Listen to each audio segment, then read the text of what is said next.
तो हेलो दोस्तों, स्वागत है आप सभी का मेरे चैनल आर के मत सोल्यूशन में। चैनल पर नया तो चैनल को सब्सक्राइब करके बेल आइकन प्रेस कर दे ताकि आने वाला वीडियो का नोटिफिकेशन सबसे पहले आप तक पहुंच जाए। ये डॉक्टर केसी सिन्हा 6 क्लास का चैप्टर आपका पूर्ण संख्या, ठीक है। तो इसमें ये चैप्टर नंबर 2 है। तो इसमें हम लोग पार्ट 1 चैप्टर मतलब 2 का ए हमने देखा, ठीक है। उसका ऑब्जेक्टिव क्वेश्चन भी देखा।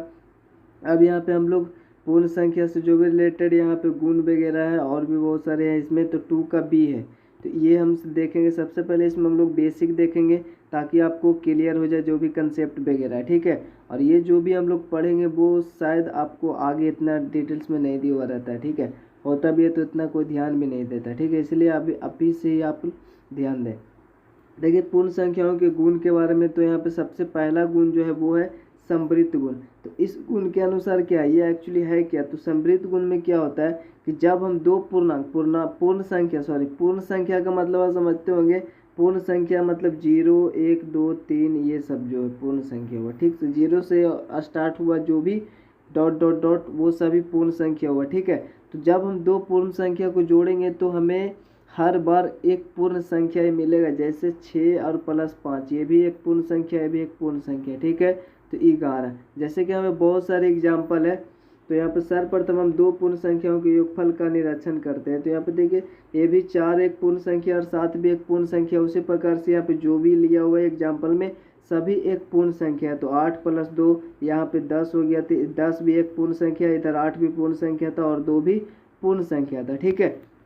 अगर तो जब हम एक नियम हो गया, ठीक है, कि जब हम दो पूर्ण संख्या लेंगे ना, पूर्ण संख्या होना चाहिए, तो हमेशा वो पूर्ण संख्या ही आएगा ऐड का, ठीक है। ये योग का हुआ, ठीक है। तो ये योग करने पर हमें पता चला कि जब दो पूर्ण संख्याओं को ऐड करेंगे हमेशा एक पूर्ण संख्या होगा। और एक्चुअली में यही समृद्ध गुण हुआ, ठीक है। तो ये हुआ। हम देखते हैं कि दो पूर्ण संख्याओं का योगफल सदैव एक पूर्ण संख्या होती है। दूसरे शब्दों में हम कह सकते हैं कि यदि a और b दो पूर्ण संख्याएं हैं तब a + b भी एक पूर्ण संख्या होगा। अगर a एक पूर्ण संख्या है और b, जैसे सपोज a की जगह पे कोई अंक होगा, b की जगह पे कोई अंक होगा, ठीक है। तो जब इन दोनों को ऐड करेंगे तो हमेशा जो a b आएगा वो भी एक पूर्ण संख्या होगा, जैसे हमने ऊपर देखा। पूर्ण संख्याओं के योग का यह गुण योग का समृद्ध गुण कहलाता है, ठीक है। योग एक्चुअली ये हम लोग योग में देखें तो ये योग का समृद्ध गुण हुआ। गुना होता तो गुना का समृद्ध गुण होगा, ठीक है। और ये योग और गुना में ही होगा, ठीक है। और हम लोग आगे समझते हैं। यहाँ पे बोल रहा है अब हम दो पूर्ण संख्याओं के गुणनफल पर विचार करते हैं। तो कोई भी दो पूर्णांक संख्याओं का अगर हम आपस में गुना करेंगे तो जो भी हमें गुणनफल मिलेगा वो भी एक पूर्ण संख्या ही होगा। जैसे कि यहाँ पे हम लोग अगर एग्जाम्पल में देखें तो इधर 13 है और ये 5 है, ठीक है। तो 13 × 5 हो जाता है 65। तो 65 भी जो है एक पूर्ण संख्या ही है। यहाँ पे आपको दिख रहा होगा 65 भी एक पूर्ण संख्या ही है। तो ये हमारा हुआ। उसी प्रकार से अगर हम यहाँ पे देखें 8 है और यहाँ पे 5 है, 8 × 5 हो जाता है 40। तो हमारा जो यहाँ पे 40 है वो भी एक पूर्ण संख्या ही है, ठीक है। तो ये मतलब इसका भी नियम हुआ, ये गुना का समृद्ध नियम हुआ। समृद्ध नियम में मतलब दो पूर्ण संख्याओं को अगर हम जोड़ें या फिर गुना करें या फिर और भी कुछ करेंगे, जैसे घटाएंगे तो नहीं होगा, ठीक है, अभी हम देखेंगे। लेकिन जोड़ेंगे और गुना करेंगे दो पूर्ण संख्याओं में तो हमेशा पूर्ण संख्या होगा, ठीक है। तो जैसे कि यहाँ पे होगा 0 भी एक पूर्ण संख्या, 15 भी। अब हम 0 15 में गुना किए, 0 आया, 0 भी एक पूर्ण संख्या ही है। तो इस प्रकार एक पूर्ण संख्या गुना दूसरी पूर्ण संख्या बराबर एक पूर्ण संख्या ही होगा हमेशा। अर्थात दो पूर्ण संख्याओं का गुणनफल एक पूर्ण संख्या होती है। इस तरह हम पाते हैं कि यदि a और b दो पूर्ण संख्याएं हैं तो a × b भी एक पूर्ण संख्या होगी। यह गुणन का समृद्ध गुण हुआ। हमने ऊपर देखा योग का, चूंकि उसमें योग हो रहा था, यहाँ पे गुना हो रहा था, तो ये गुणन का समृद्ध गुण हुआ, ठीक है, कहलाता है। उपर्युक्त निरीक्षणों से हम निम्नलिखित निष्कर्ष पर पहुंचते हैं कि पूर्ण संख्याएं योग के अंतर्गत तथा गुना के अंतर्गत समृद्ध होती है, ठीक है। बस योग और गुना यहाँ पे अगर हम देखें कुछ, अब हम व्याकरणिक घटाव के समृद्ध गुण पर विचार करते हैं। तो जैसे देखिए, दो पूर्ण संख्याओं का यहाँ पे अंतर भी एक पूर्ण संख्या होनी चाहिए, लेकिन हमेशा हर बार ऐसा नहीं होता है, क्योंकि यहाँ पे 15 एक पूर्ण संख्या है और 7 भी एक पूर्ण संख्या, ठीक है। 15 भी एक पूर्ण संख्या और 7 भी एक पूर्ण संख्या, ठीक है। लेकिन अगर हम 15 और 7 में से घटाएंगे तो 8 मिला, तो ये भी एक पूर्ण संख्या, ठीक है। लेकिन अगर हम यहाँ पे देखें, किंतु 7 भी एक पूर्ण संख्या और 15 भी एक पूर्ण संख्या, ठीक है। लेकिन अगर हम 7 में से 15 घटाएंगे तो इसमें जो भी आएगा वो एक पूर्ण संख्या नहीं होगा, बिल्कुल नहीं होगा। एक्चुअली तो 7 में से 15 घटेगा ही नहीं, लेकिन अगर घटेगा भी तो हमारे पास माइनस में 8 आएगा, ठीक है। माइनस में 8 आएगा, जो कि एक पूर्ण संख्या नहीं है, क्योंकि पूर्ण संख्या तो प्लस में होता है, 0 1 2 3 4 5 ऐसे। माइनस में हुआ तो ये तो पूर्णांक हो गया और ये ऋणात्मक पूर्णांक हुआ, ठीक है। तो ये पूर्ण संख्या नहीं होगा, इसलिए हमने घटाओ, यहाँ पे घटाओ के समृद्ध गुण पर विचार करने के लिए बोल रहा है। तो 15 में 7 घटाने पर हमें 8 प्राप्त होती है, जो एक पूर्ण संख्या है। किंतु 7 में 8 घटाने पर हमें पूर्ण संख्या प्राप्त नहीं होती, क्योंकि हम छोटी पूर्ण संख्या में से बड़ी पूर्ण संख्या को घटा नहीं सकते हैं, ठीक है, घट ही नहीं सकता है। अतः हम कह सकते हैं कि व्याकरणिक घटाओ का समृद्ध गुण पूर्ण संख्याओं के लिए सही नहीं है, ठीक है। जो समृद्ध गुण है वो पूर्ण संख्याओं के लिए सही नहीं है। अब यहाँ पे हम देखते हैं कि भाग के लिए समृद्ध गुण, तो इसमें भी ये लागू नहीं होगा, है या फिर नहीं, देख लेते हैं। तो जैसे कि 15 और 7 में दो पूर्ण संख्याओं पर विचार करते हैं। तो सोचिए, अगर हमें 15 को 7 से विभाजित कर सकते हैं? उत्तर स्पष्ट है कि नहीं कर सकते, क्योंकि 7 से 15 कटेगा ही नहीं, शेषफल भी बच जाएगा। तो ये जो भी आंसर आएगा वो पूर्ण तो होगा नहीं, या तो पॉइंट में आएगा या तो बटे के रूप में आएगा, ठीक है। तो वो या तो परमेय होगा, लेकिन पूर्ण संख्या नहीं होगा, ठीक है, क्योंकि 15/7 एक पूर्ण संख्या नहीं होगी। पुनः हम 14 7 पे विचार करते तो ये पूर्ण संख्या हो जाता है, जो एक पूर्ण संख्या है, चूँकि है ना 7 दूनी 14, और इससे हमें भाग का एक समृद्ध गुण सही लग सकता है, किंतु यह सही नहीं है, क्योंकि एक भी उदाहरण यदि इस नियम के विपरीत मिलता है तो यह नियम भाग के लिए सही नहीं माना जाता। एक्चुअली किसी भी नियम में भी एक भी नियम अगर विपरीत होगा तो वो नहीं माना जाएगा। तो यहाँ पे जैसे और भी बहुत सारे एग्जाम्पल होगा जो कट जाते हैं, लेकिन सभी जगह पे ऐसा नहीं हो सकता है। जैसे कि यहाँ पे 7 दूनी 14 कट गया तो 2 एक पूर्ण संख्या आ गया, तो लेकिन सब संख्या में ऐसा नहीं होगा, तो इसमें नहीं होगा, सिर्फ हमारा गुणा और योग में होगा। शून्य द्वारा विभाजित के बारे में अगर हम जानते हैं तो शून्य से किसी भी संख्या हो, अगर उसमें अगर शून्य से विभाजित करते हैं तो उसका जो आंसर होता है वो अपरिभाषित हो जाता है। अब हम यहाँ पे डिटेल्स में समझेंगे, सिर्फ 6 क्लास में ही अच्छे से समझ लेते हैं यहाँ पे। एक्चुअली ये तो किसी को बहुत लोगों को पता भी नहीं होता है। जैसे कि यहाँ पे देखिए, एक संख्या से विभाजन का अर्थ है कि उस संख्या को बार बार घटाना जब तक कि शेष शून्य ना हो जाए। एक्चुअली में ये होता है विभाजित। जैसे अगर 8/2 हम कर रहे हैं तो 8 में से 2 घटाएंगे तब तक जब तक, जैसे 4 आया, ठीक है, फिर 4 में से 2 घटाएंगे तो 2 आया, फिर 2 में से 2 घटाएंगे तो 0 आया, ठीक है। तो कितना बार में 2, एक बार यहाँ घटाएं, एक बार यहाँ घटाएं और एक बार यहाँ घटाएं, ठीक है। तो हमारे पास आया 8/2 का मतलब है 8 में से 2 घटाएंगे तब तक जब तक हमें यहाँ पे 4 मिला, फिर 2 घटाएंगे 2 मिलेगा, फिर 2 घटाएंगे 0 मिलेगा। तब तक हमें 0 ना मिल जाए तब तक घटाना होता है। तो देखिए कि यहाँ पे ऐसे कारण काटते 2 चौ 8 आता, 4 आता, और यहाँ पे देखिए कितना बार घटा, एक बार यहाँ घटाए, एक बार यहाँ घटाए, 2 बार, एक बार यहाँ, 3 बार, एक बार यहाँ, चौथा बार में 0 आया। यहाँ भी 4 आया और इधर भी 4 ही आया, 2 चौ 8, यहाँ भी 4 बार में घटा तब 0 आया, ठीक है। एक्चुअली ये होता है। जैसे कि 24 में से 8 ज्ञात करना है, मतलब 24/8 ज्ञात करना है, तो 8 को हम लोग 24 में से तब तक घटाएंगे जब तक 0 ना है। यहाँ हम देखते हैं कि 0 तक पहुँचने के लिए 3 घटाना पड़ा है, मतलब 3 बार। ये पहला स्टेप में देखिए 24 में से 8 घटा तो 16 बचा, ठीक है। दूसरा स्टेप में 16 में से 8 घटा, यानी 8 घटाते जाना जब तक 0 ना आ जाए। तो 8 घटाया तो 8 बचा, फिर तीसरा स्टेप में फिर से 8 घटाए तो 0 आ गया। तो एक स्टेप, 2 स्टेप, 3 स्टेप में हुआ, यानी 8 तिया 24, 3 ही इसका आंसर आता है, ठीक है। तो इसी प्रकार से सभी में होगा।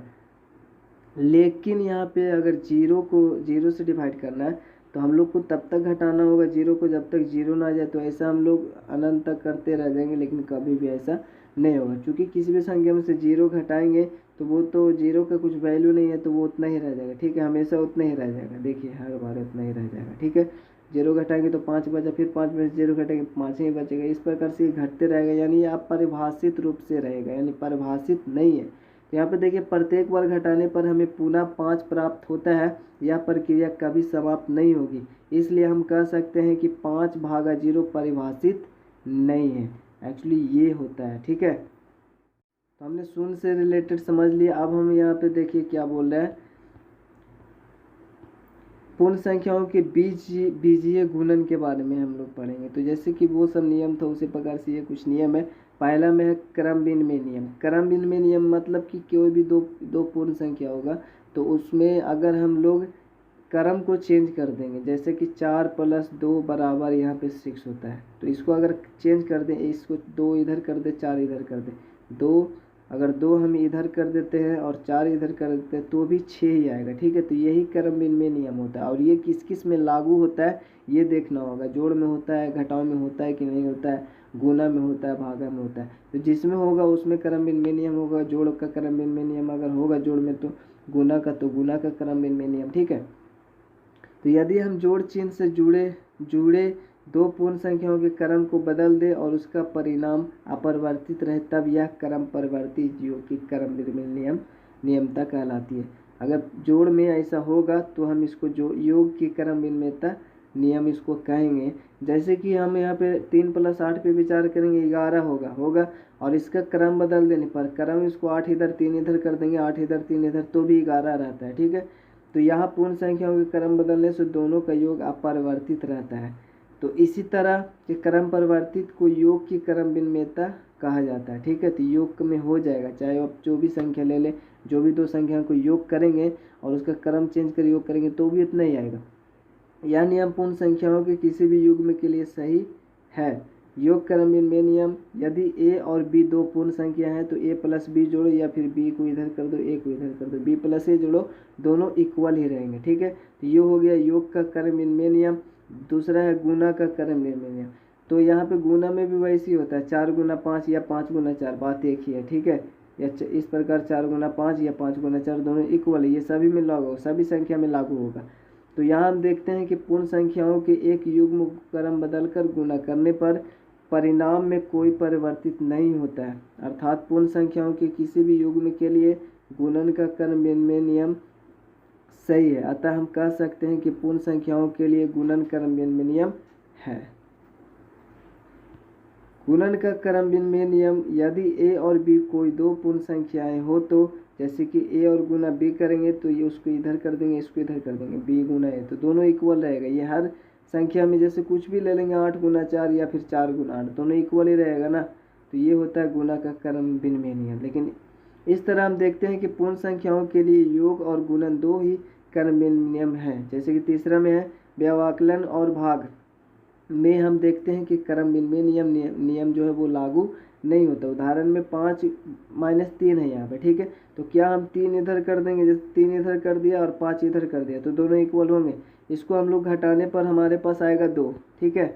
उसको अगर घटाएंगे यहाँ पे 5 में से 3 गया 2, लेकिन इसमें से 3 में से 5 तो घटेगा ही नहीं, या फिर घटेगा भी तो माइनस तो आएगा, लेकिन दोनों इक्वल तो होगा नहीं, ठीक है। तो यहाँ हम पाते हैं कि 5 में से 3 गया 2, किंतु 3 में से 5 घटाया नहीं जा सकता है, अतः घटाव में क्रम विनिमय नियम लागू नहीं होता है। इसी तरह हम देखते हैं कि 4/2 तो 4/2 आएगा, लेकिन क्या तो 4 अगर 2 में 4 से डिवाइड करेंगे तो वही आएगा, नहीं वो नहीं आएगा, क्योंकि यहाँ पे तो 2 आया, लेकिन 2 में 4 से डिवाइड करेंगे 2 दूनी 4, 1/2 आएगा। एक्चुअली ये पॉइंट में भी आ जाएगा, ठीक है। तो ये दोनों इक्वल नहीं होंगे, ठीक है, क्योंकि यहाँ पे 0.5 आएगा अगर पॉइंट में आएगा, ये दोनों काटेंगे तो एक्चुअली में, ठीक है।